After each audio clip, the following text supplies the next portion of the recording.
This is inspired by PewDiePie. What's bro fisting? The act of bro fisting consists of several steps. First, one must get the bro drunk. This usually takes 3 Zimas or 10 Smirnoff Ices. Once drunk, the bro's pants are pulled down to his ankles and he's bent over the arm of a couch.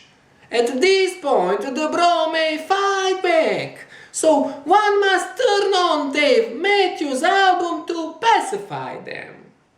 Next, lube up your left hand and arm, all the way up to the elbow.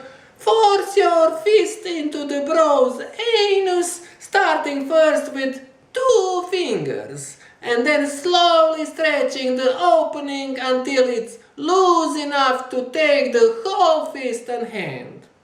Slide the arm in all the way to the elbow, and then make a fist in their colon.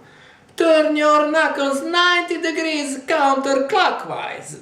Congratulations, you have completed your first bro fisting. Bro fisting announcement. I bro fisted the shit out of you last night. Brr.